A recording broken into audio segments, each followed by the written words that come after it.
Pinag-uusapan pa rin hanggang ngayon ang nasabing performance ng SB19 sa Summer Sonic, especially ang pasabog na collab with actor and singer Kento Nakajima. Kento Nakajima nakipag-performance sa SB19 sa tugtog ng Gento.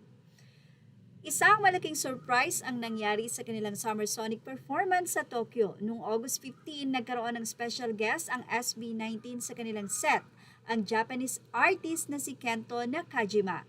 Nakisama si Kento sa grupo para sa performance ng kanilang hit song na Gento.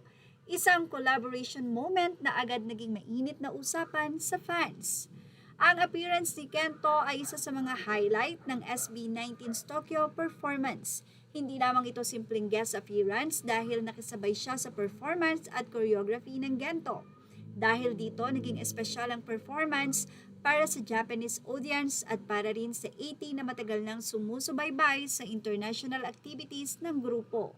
Mas naging interesting ang collaboration dahil ipinakita nito ang patuloy na pagbuo ng connections ng SB19 sa Japanese music industry. Sa kanilang pagpunta sa Japan, hindi lamang sila nagtanghal, nakipag-interact din sila sa iba't ibang Japanese artists at personalities.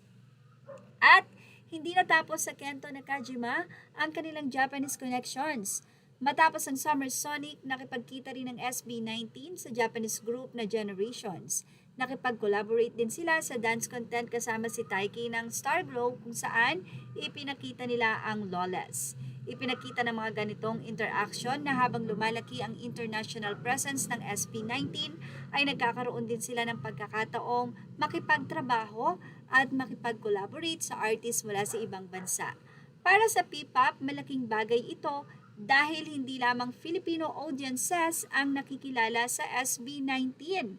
Unti-unti ring nabubuo ang kanilang pangalan sa ibang Asian music markets, particular na sa Japan.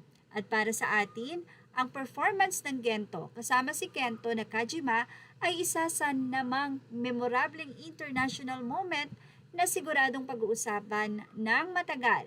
Mula Pilipinas hanggang Japan, patuloy na ipinapalawak ng SB19 ang kanilang musical connections sa iba't ibang panig ng mundo at sa iba't ibang mga music artists. At yan ang ating Showbiz Now update. Tumutok lang po for more update. Images are all credit to the rightful owners. Thank you for watching Showbiz Now.